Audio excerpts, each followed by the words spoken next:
Good morning, everyone. Now, some of you who've been around with us for a long time will know Shabir.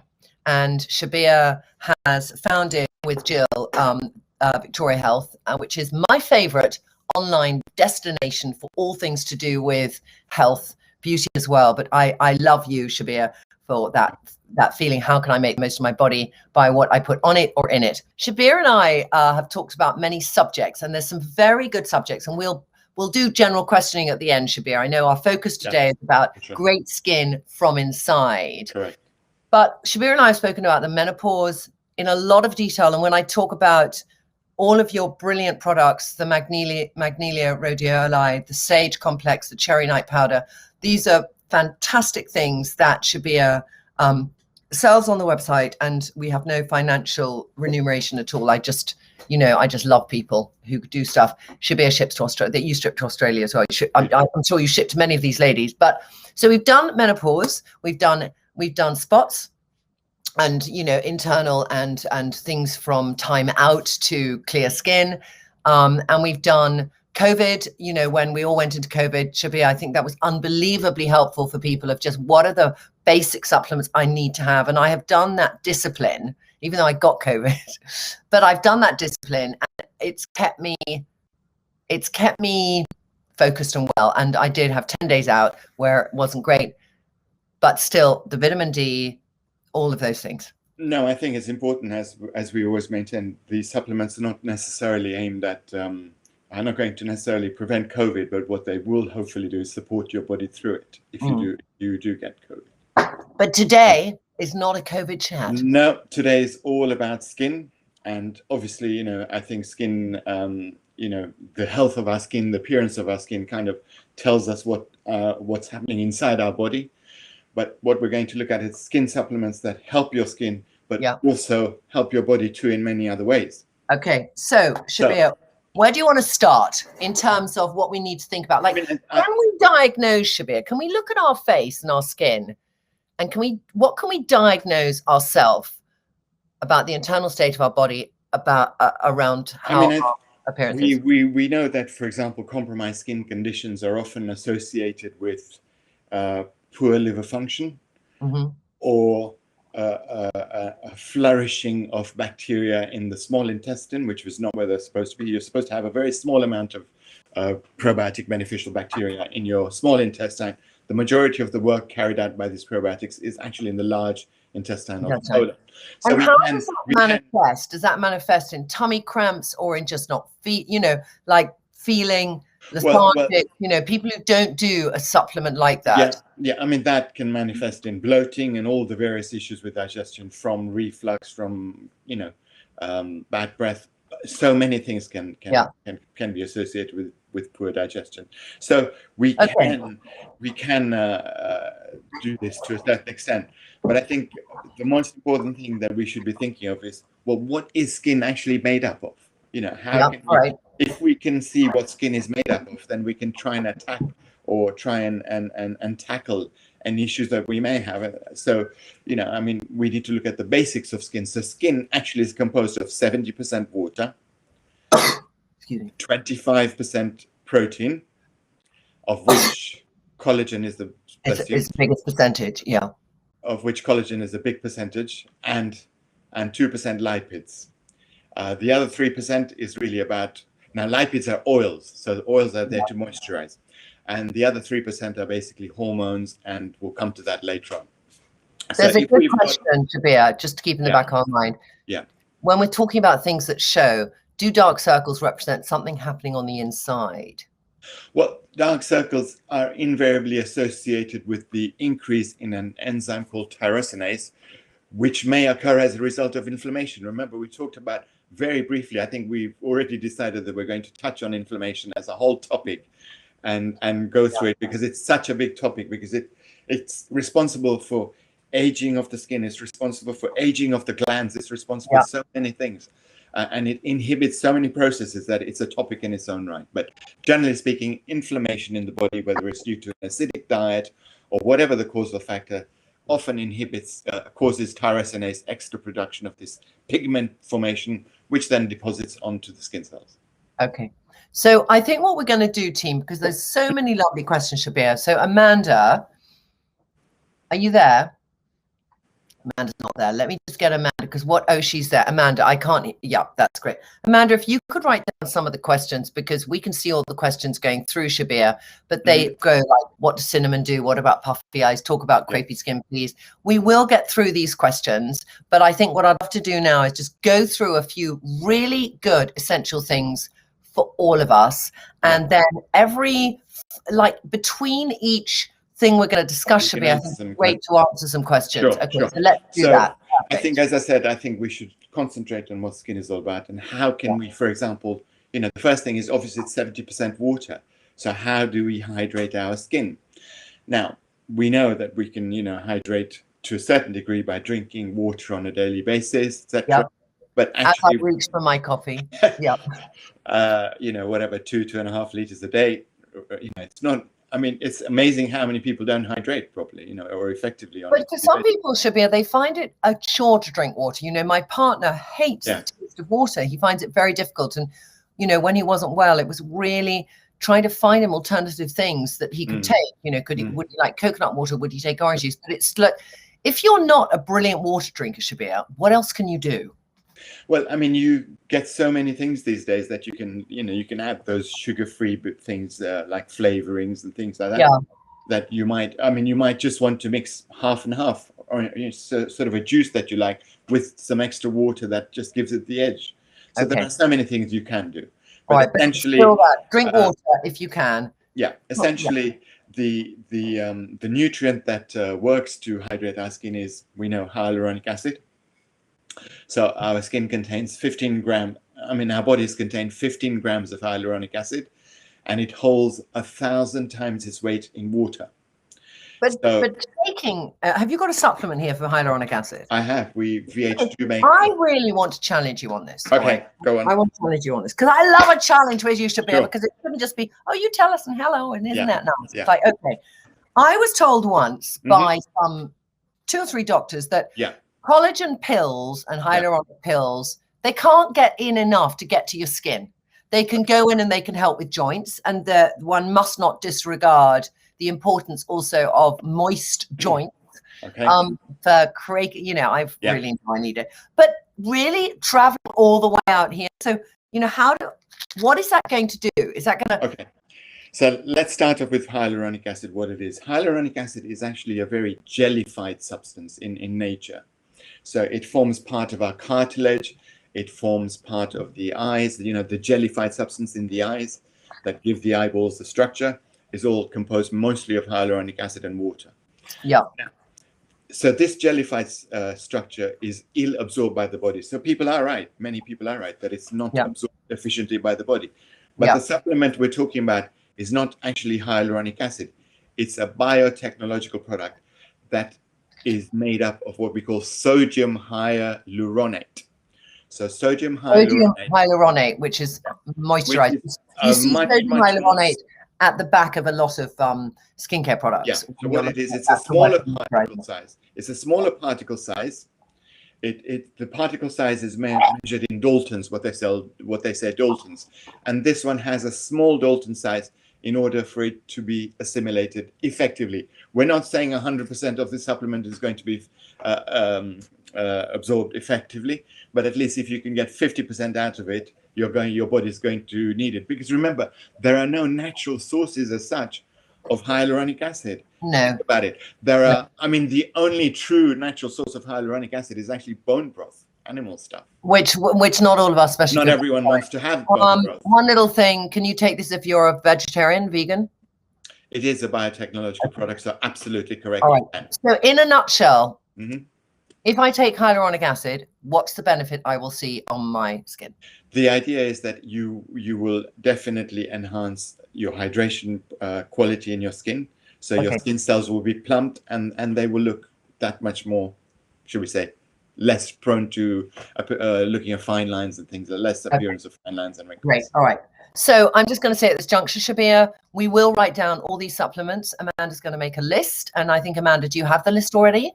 Well, she can't hear us, but I think Amanda has a list. And at the end of it, we will do that. So we've started with hydration, obviously.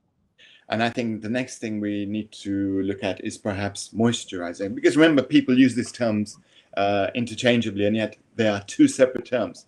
Hydration is hydration, water, and moisturization is maintaining oils, natural oils in the skin.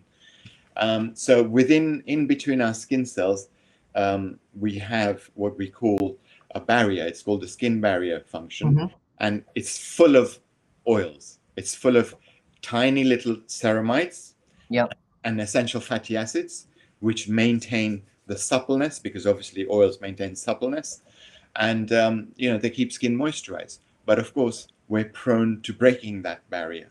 We tend to overuse cleansers, in a lot of instances highly alkaline cleansers, which break that barrier. We tend to sun ourselves a lot when we do go on holidays and things like that. That breaks the barrier. And of course, we're prone to extreme weather conditions, wind and things like that. That all breaks the barrier. So we need over exfoliation, that is also, I mean, when you say over cleansing of sulfur-based products, but I think that I know that I went through a period of time where I was so obsessed with keeping the dead skin cells off my skin that I really did granular and acid exfoliation. So I think that too can do it. Yes, I mean, I think I always maintain that people overuse acids, and I love an acid though. I just think you've got to build up gently, Shabir. But I do agree with you that there is this big balance. I'm just going to throw in now, because before we go on to the next one, a few questions.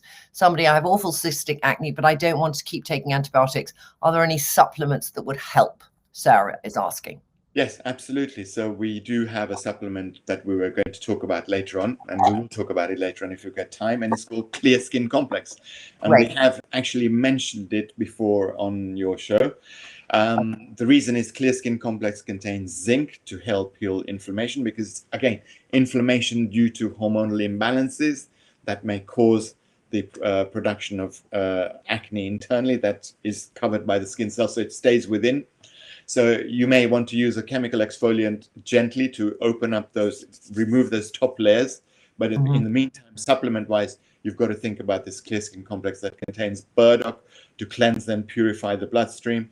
It contains probiotics that work on helping digestion, and obviously zinc, which I said heals inflammation and maintains hormonal balance.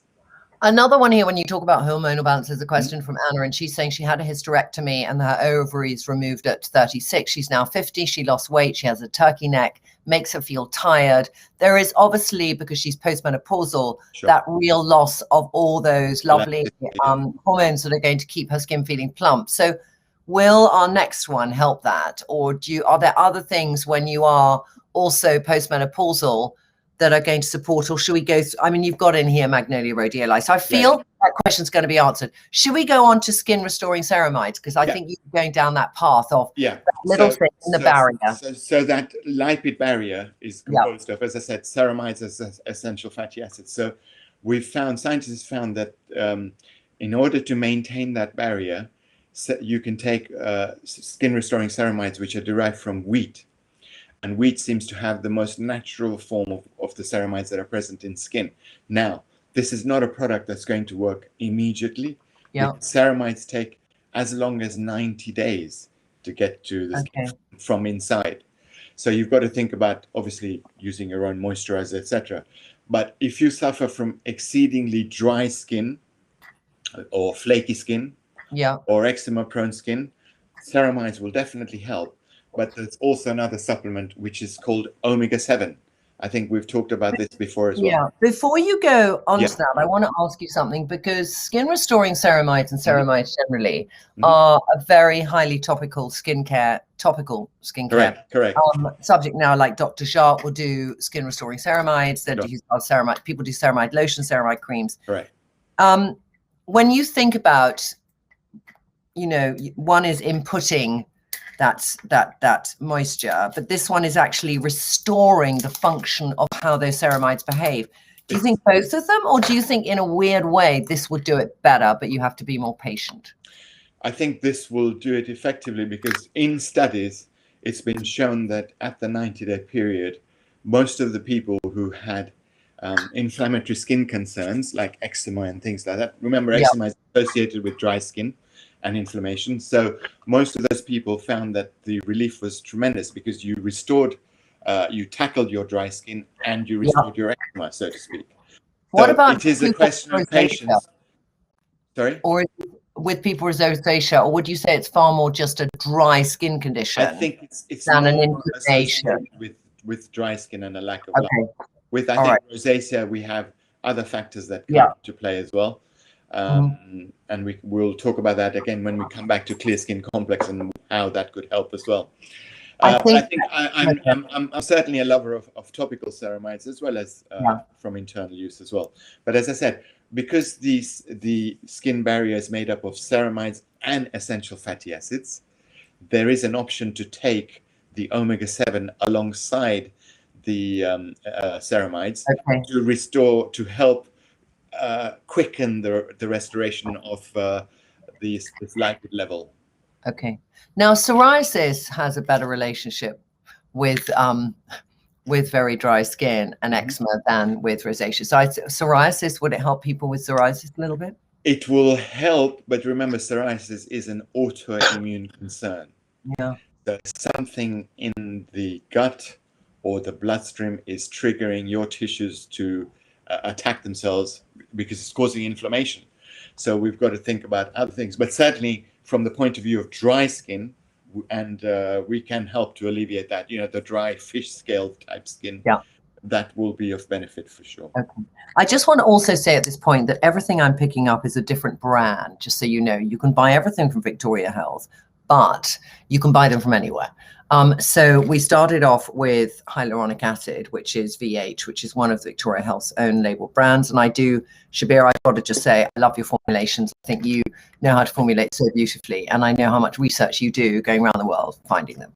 But the Life Extensions are the people who make the skin restoring ceramides that we just spoke about there. We will put these up later. And the Omega-7 is by Cebu. Is that an American brand? No, that's British. Well, it's an American brand, but it's distributed in Britain. Yeah. Okay. So omega-7, let's just chat for a second about the omegas, because I think there's omega-3, 6, and 9, and I always forget what each one is for, Shabir. Okay. So could you just give us a quick little 2 minutes on omegas and what they're three? I mean, there is omega-9 as well, but let's look at the three biggest omegas, which are omega-3, omega-6, and omega-7. So omega-3s. The basic fundamentals is omega-3s contain two ingredients called EPA and DHA. That's only found in fish oils. Okay. If you take omega-3s from vegetarian sources, then those omega-3s have to be converted into EPA and DHA.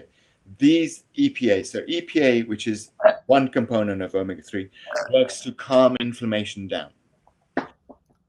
And DHA works to help with nerve functions, primarily involved in nerve repair and synthesis. So who would most benefit from omega-3? What kind of? All of us. All of us, all right. Because it's not just, I mean, I've given you the basic fundamentals of what they are, but they are involved in something like 200 other processes.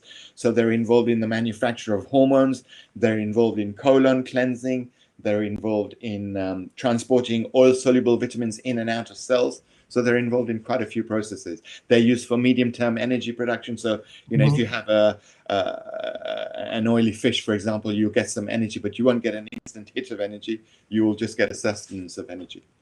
So they're used for so many things. They're used, and I'm just going to say here, because we haven't had it. We've had one of these today, Shabir, but, in an ideal world, I think we both know we would live on a farm which was not near a motorway, and we would eat all of these vitamins and get minerals from the ground, and we wouldn't take them in a bottle. But I think that, not many people are fortunate enough to live in that real slow food movement to an extent that it's going to give them all the nutrients they need. So I emphatically believe, and I think you've educated me tremendously on the fact of I need that supplement. Because I could eat, I naturally sea buckthorn. How much sea buckthorn am I going to get my hands on? I hate sushi anyway. I hate seaweed. So, there might be foods you love, and you do have to look at some people, you know, have too much mercury in their, or too much of things in their system because they love a certain food, and it could be giving you some of these supplements. But I do really need to say that I believe extensively also in our ability to absorb, and we're going to talk further because we're going to go into liposomal. Yeah, So I mean, listen, omega-7. So omega-7s, you can get a small, you know, they are present in a small amount. It's present in sardines. It's present in anchovies, for example. Some macadamia nuts will have some omega-7s. But if you're suffering from dry skin, you know that you're just not getting enough omega-7, and maybe it's time to supplement to tackle that. Good to know, because I could tell lots of ladies, because I come from the other end, Shabir, and this is why I love this conversation today, because it's both ends, all right? Because I can look at a woman's skin and I can think, you're not exfoliating enough because there's so much dead skin cells sitting on your dead skin that you have no system of a gentle acid to get it off. But equally, it can also be inside, it's getting dry and you're not giving that internal hydration, which is where these babies are coming from. Yeah. Okay, and what's on one quick question? Yeah. Supplements, morning or evening, what's better? With supplements, I think it's always better in most instances to take them with food. So the bigger the meal, the more enzymes you produce. The more enzymes you produce, the more likely you are to absorb them effectively. Okay, so really, there's only maybe a couple you've ever taken the direction of where you've said to have it in between. Amino acids, for example, amino acids, generally speaking, are always better on an empty stomach. Yeah. Herbal supplements generally tend to be better with food because herbs are foreign to your body. I'm not talking culinary herbs. I'm talking about magnolias and things like that. So they're foreign to your body, and you know, not everyone can digest them effectively. But if you've got food there, it's less likely to irritate your stomach. Okay. And some people are saying, can we take omega-3 and omega-7 together? You can indeed. I mean, omega-3s, as I said, are involved in many other functions. Omega-7s are specifically there primarily for dry skin conditions, because they don't just work for dry skin on our face, they work across the board. I mean, they've been used for menopausal dryness and studied for that. Omega-6, somebody's saying, you skipped it. What is it? Okay, so omega-6 is basically involved to a certain degree with hormone synthesis. They're primarily vegetarian sources. Okay. Primarily found in vegetarian sources, and the body needs a certain amount, but we normally get sufficient omega-6s from our diet of spreads and oils and things like that. So theoretically, we shouldn't need to supplement with omega-6s. Okay.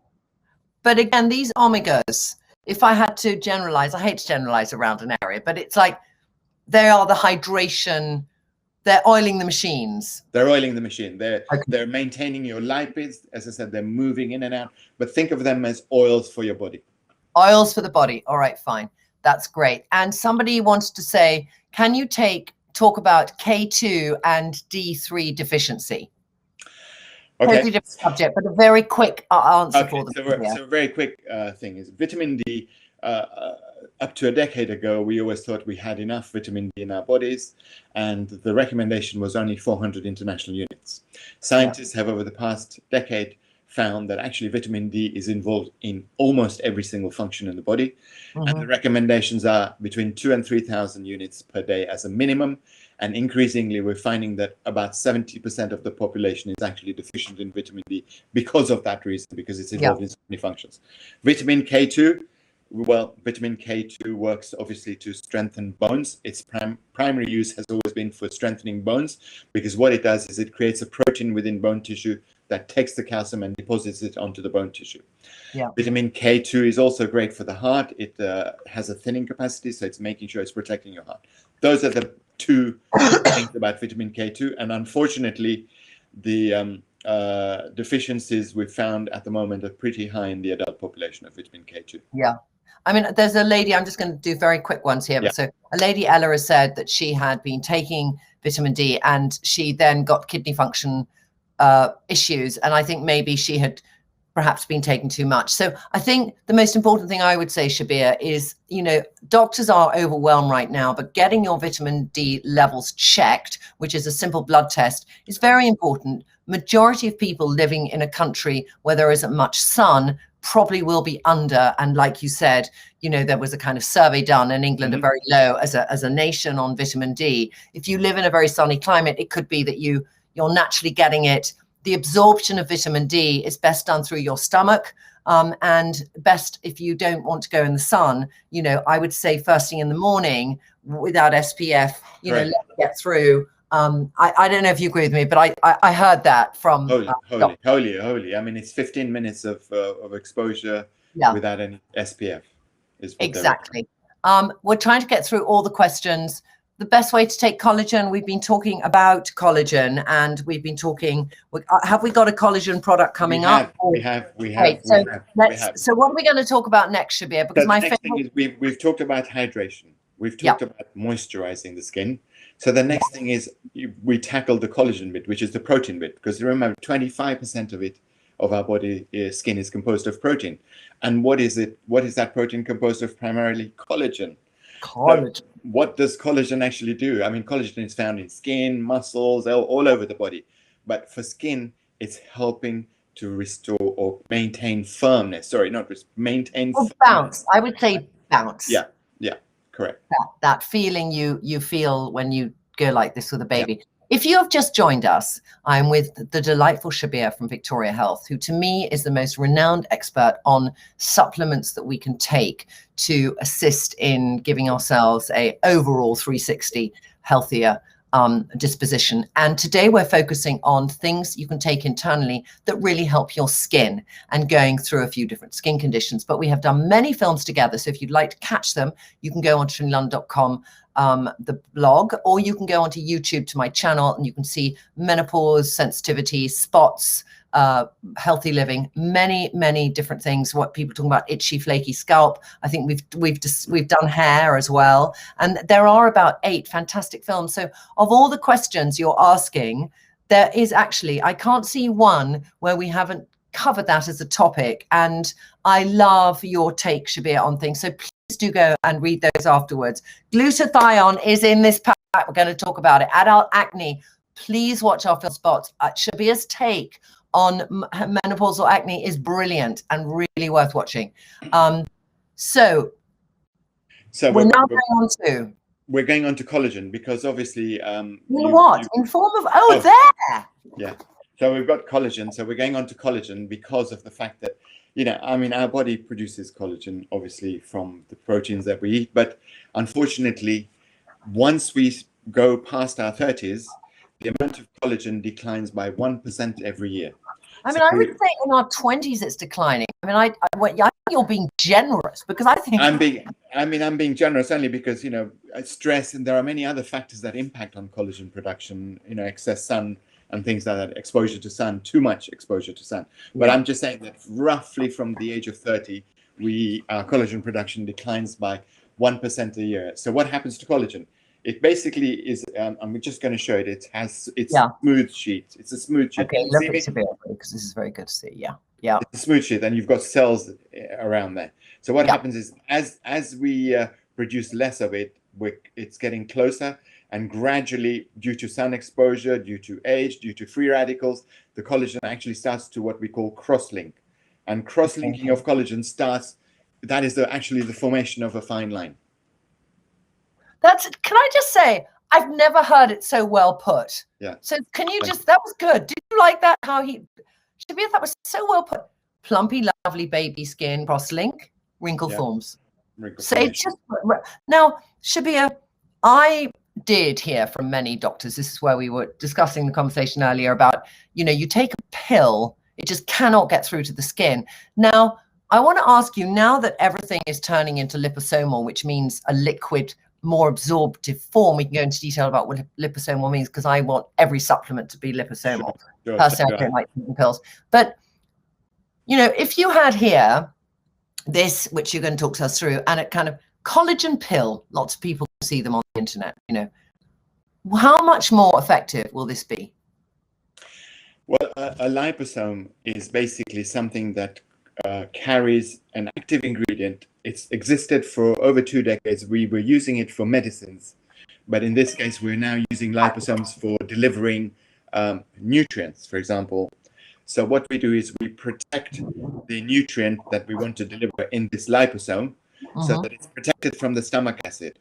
So it reaches the gut. But now this outside casing is almost identical to your cells. So it can actually then carry that from the intestine into the bloodstream and hopefully bond with the cell and release its nutrient. That's the theory of the liposome. All right. So previously then, just to give an example here, because I think this is really interesting. If you'd taken a pill, which was just, you know, a capsule, not a jelly capsule, but just a capsule, when that goes into your stomach, what happens with your stomach acid and that pill? So whether you take a drug or whether you take a supplement in a capsule or a tablet form, your stomach is going to attack that that supplement or drug, because you know, your stomach is highly acidic. So invariably you're going to compromise some of that activity of that product. So your starting point already is around 30, 40, 50% less. Now it reaches the gut, where you've got a whole series of enzymes that are working on it. And again, you're going to compromise that, assuming that the particle size is small. Once it's gone through those two compromised stages, assuming the particle size is small, then and only then will it be absorbed into the bloodstream. And it also could with be a liposome. With a liposome, you've encased it in already a very small particle, and you're taking it straight through, and the acid is not attacking that, and neither can the stomach acid. It's the express lift to the top of the Empire State Building. You're not stopping at every floor.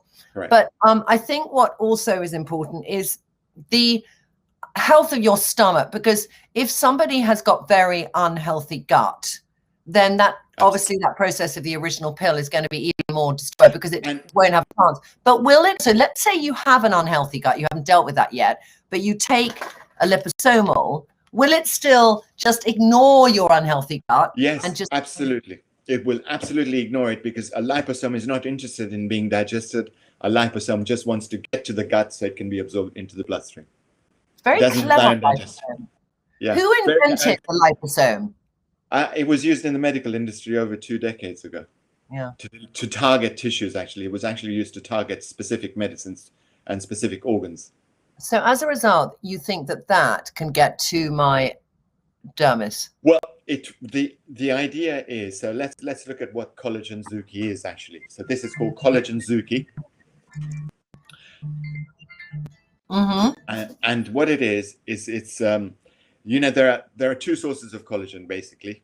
You're talking about bovine source and you're talking about marine source. So collagen Zuki features the marine source, which is a smaller particle size, but nevertheless it's still big in comparison to what the gut can do.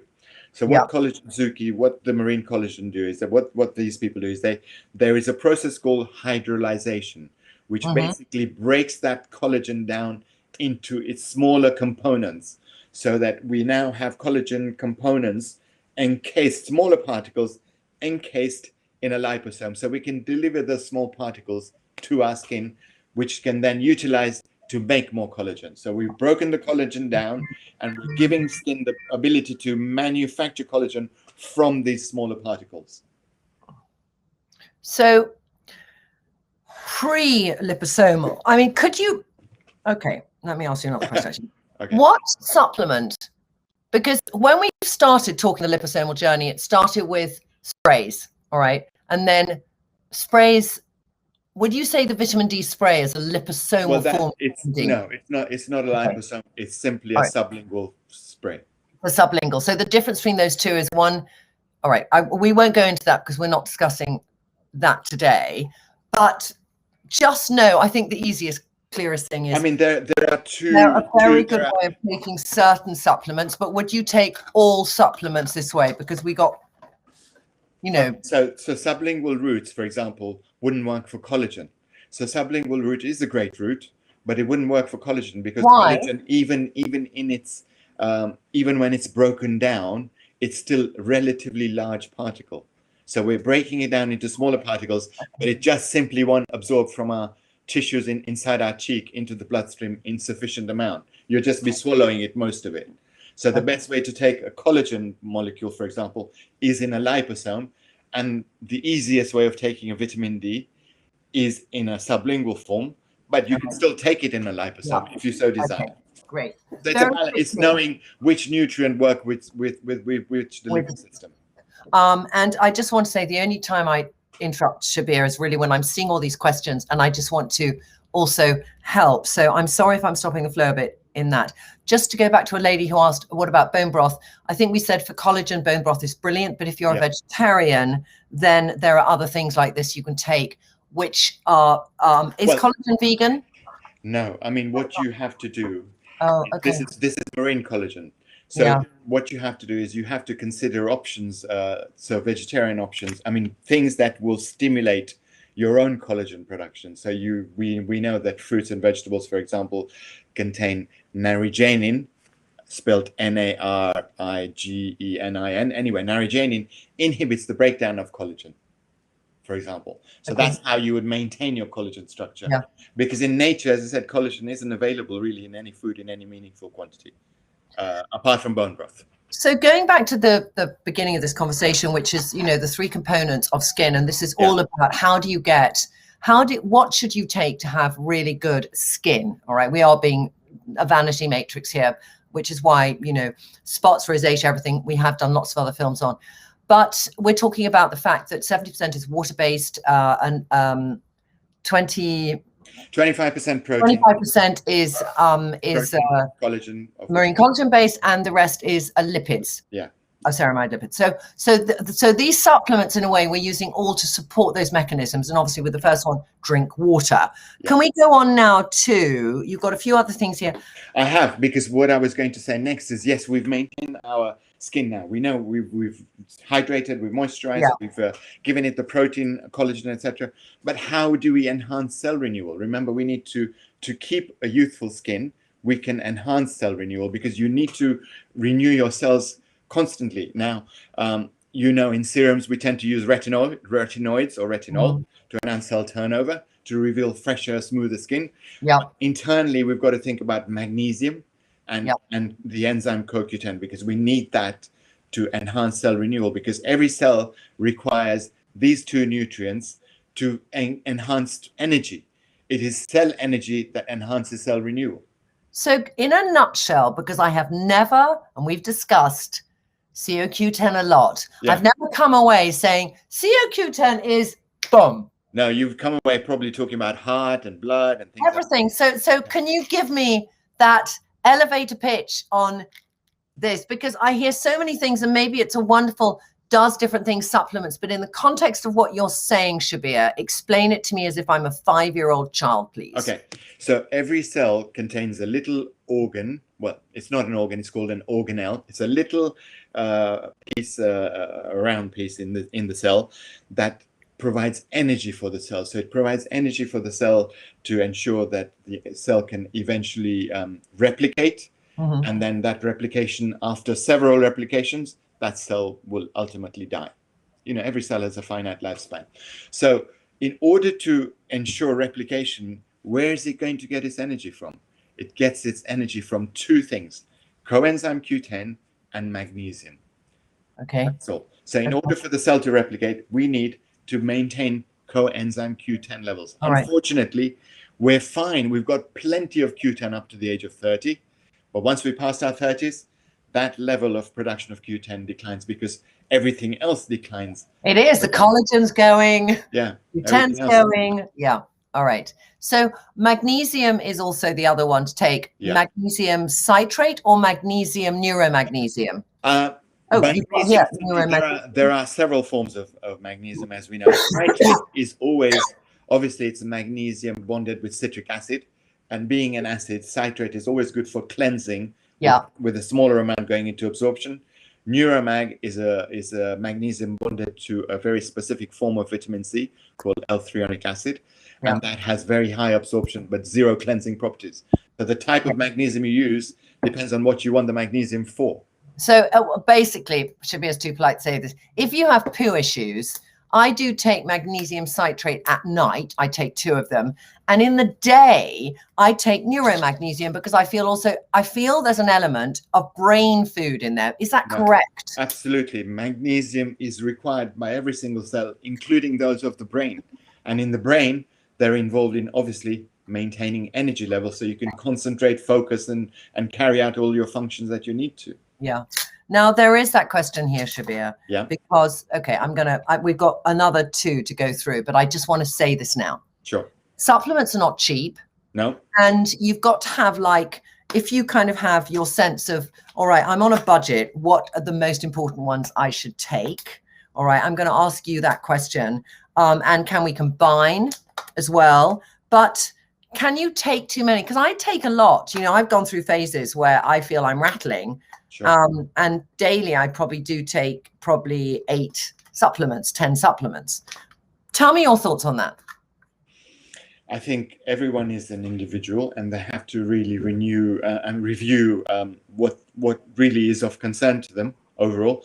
But I mean, I take 7-8 supplements a day, so yeah, it varies, and I can chop and change as well from time to time. You know, I'll take a multivitamin, and then I'll think, well, you know, I've taken a multivitamin for a month or 2. Let me try something else, or I may not even need it. So you can overdo supplements for sure. I mean, I've known people to be taking 30 different tablets a day, and certainly I used to at one point. But I think supplements are not cheap, and you need to really review each individual case by case basis whether you require it. All right, so people have to kind of think from all the different ones that you know. Yeah. How much? Like a lady saying here, I've just been told to stop all supplements as my bilirubin is 3 times higher than normal. I don't know what bilirubin is, but I think it's something to do with the liver. It's to do with the liver, yeah, with the bile production. The bile production. And I think that if we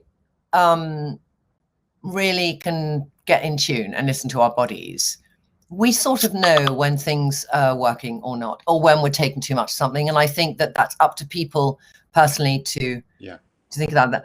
We've got time. I'm just going to very quickly just say, if you have any kind of spots, clear skin is lovely. I have given this to Lila over the years, and is it zinc and burdock root and something else? So we've got burdock, we've got probiotics, and we've got zinc, and we've got selenium and several other things. Fantastic. And we haven't mentioned here, and we haven't got a probiotic here, but you know, I know that to you that's so the probiotic is already in the clear skin complex as well. Oh, it's in the clear skin. But if you felt you didn't have any form of spots or menopausal spots, but you were looking at good skin, a probiotic is an integral part of good skin. Absolutely. I just say that because we don't have that on our thing, because for you it's like everyone should take one. Absolutely. I mean, we tend to knock these probiotic beneficial bacteria out all the time. Okay. So 2 more, Magnolia Rhodiola, which I take I haven't taken them today. I'm interested you've got them on this live because I take Magnolia Rhodiola. Can I just sell it first because I love it so fucking much? This is to me a sort of wonder thing. And anyone I put on this who is predominantly a menopausal woman may be doing, you know, maybe just getting into that sense of feeling a bit flat and low and lackluster, which that initial perimenopausal moment can give you. Now, it could be you go on to full HRT. I am on bioidentical hormones, but I still take this, Shabir. So tell me why you put this in the skin category, because I think it's mood. It is definitely mood. It helps anxiety, the symptoms of stress, panic attacks, you name it. It works really very, very effectively for that. But the reason I put it in skin, because there is a category, and it's a growing category, specifically now, stressed skin. Yeah. By stressed skin, I don't mean, we're not talking about. That's why I invented. Compromised skin is what I call acne rosacea. I call that eczema. That's compromised skin. Stressed skin is skin that is stressed because of hormonal imbalances, because of stresses of life, things like that. So skin ends up looking dull. It may look lifeless. It may get inflamed, because it depends on the individual person. I mean, you can still have acne and stressed skin, but the important thing is stressed skin is what is occurring now.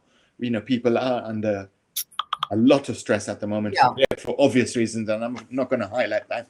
And Yes, but it just looks lifeless and done. Hormone-releasing cortisol. Yeah. So what does cortisol do? So cortisol is your flight hormone. So it's sending all your blood to your muscles to run or to fight against the stressor. But of course, it's a false stressor. It's a stressor that, you know, it's not like a tiger. You're not seeing a lion or a tiger in front of you. So that blood has gone to your muscles and not to your skin. If it was to your skin, you would end up with not a dull, lifeless appearance. And because Magnolia is reducing that cortisol, you revert that stress skin back to hopefully a more radiant skin. So yes, you're right. It is more for anxiety and mood and things like that, but it's great for skin too. Great. Before our last one, I'm just going to say a suggestion to you, Shabir, because I think that I'd like you first very quickly. Good multivitamin people could take if they're on a budget and they just want one good one that you make. What is it? Which one? Essential vegan multivitamin if they're vegan, essential vegan multi, or my favorite one is Alive multivitamins. Alive multivitamins. Amanda, if you could write those down. Alive multivitamins if you're not vegan, and essential multivitamins if you are. That's great. Or if you hate taking pills. If you hate taking pills, and there's a lot of people who can't swallow tablets and things like that. Yeah. Then Aduna, I don't know if you've heard of Aduna, but Aduna is a company that have just launched hibiscus powder. Don't know them. Don't know hibiscus powder. That is another whole conversation. Okay. All right. Hibiscus powder is nutrient rich, so great product. Brilliant. And I'm going to end on, because this is something that to me I love. Okay. Yes, I was going to say one quick suggestion to you first is, I would like you to consider, I know you always go for the best of the best of the best, but I'd love you to consider, how can you do budget supplements? And it might be, it's not oxymoron, Shabir. It might be that, you know, because I know you seek out the best ingredients and there's so many supplements out there that are shit and do nothing. So, but think about that. And I don't know if you've thought about how can you bring to a greater amount of people who might think, I do want to take 6 or 8, but it's going to cost me, you know, 50 quid a month, 60 quid a month. Yeah. 100 quid. Just think about it. Don't answer me yet. Just like, you know, have that thought. But let's talk about, because you're not the only one who loves glutathione. And glutathione has been on my radar because I'm doing a little research now into something that I'm bringing out. And I'm finding glutathione very exciting. But you gave me one of these very sweetly for Christmas. Can I just say, I love how medical it is. I love a medical story. Exactly. This is glutathione. I want you to talk us through, why is glutathione the new sexy vitamin C, whatever it's not being vitamin C, but why is it the most sexy thing out there right now? Okay, so glutathione, as I call it. Sorry, let's talk it. Okay, how do I pronounce it first so I get it right? So I call it glutathione. Glutathione is a very powerful antioxidant. So what do our bodies require antioxidants for? Our bodies require antioxidants to protect us from free radical damage. So free radical damage is occurring from the environment. We've got pollutants, we've got UV lights, we've got computer blue lights, we've got all these things that are causing free radical production.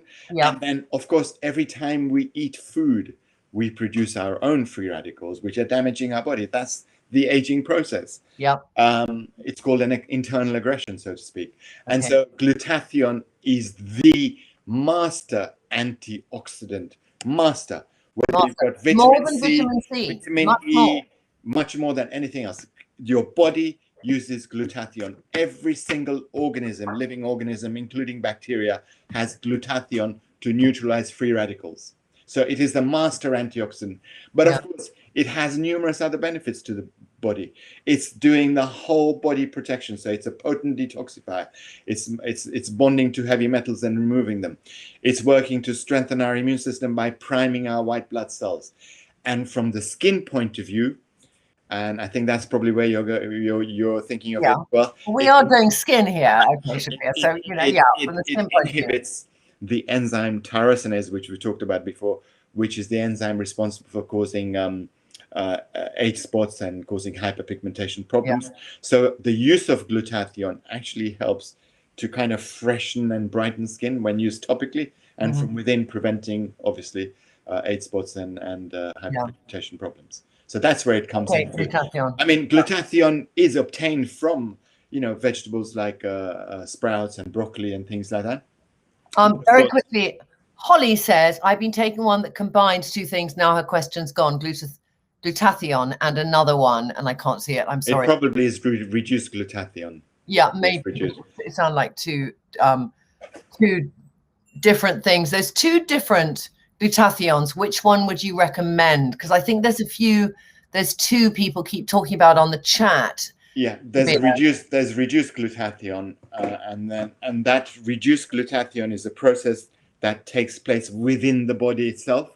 Okay. So you feed it with, a lot of people have been supplementing what they call reduced glutathione and charging an astronomical price for it, saying it's active. Yes, it is active, but actually it's the body that should be making it, not you giving it like that.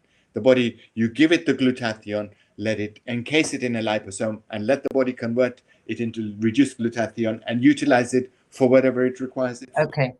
Now, Shabir, you do ship internationally. How's your shipping? Is that all right since Brexit? Can you ship everywhere?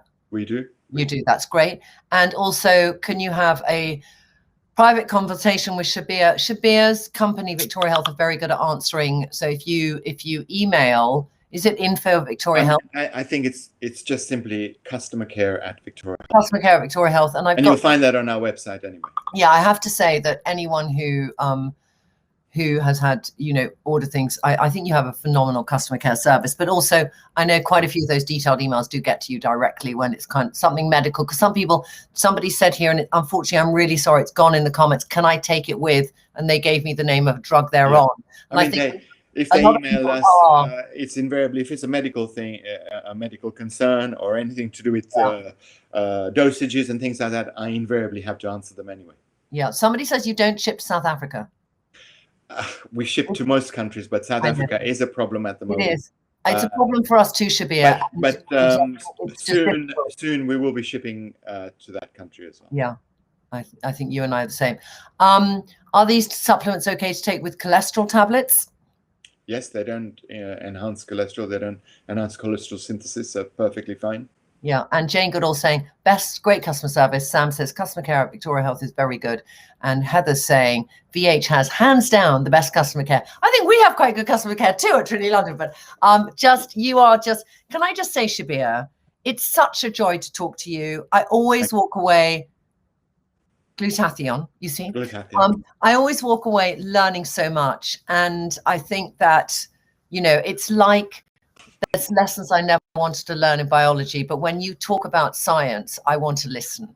So it's really fantastic. And also on Victoria Health, which is where all these things, which are from all different brands, are available. We're going to list them below.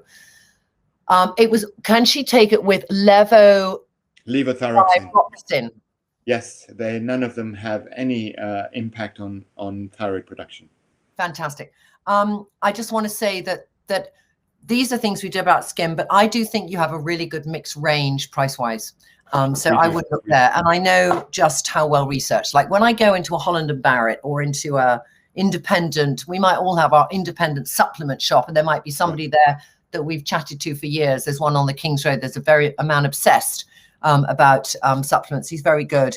It's called Revita Health or something. But sometimes I just need clarity, and you give great clarity. Anyway, I'm going to stop complimenting you. Thank you. And just say thank you so much for coming on. Thank you for having everybody for listening. Bye-bye. Bye-bye, everyone.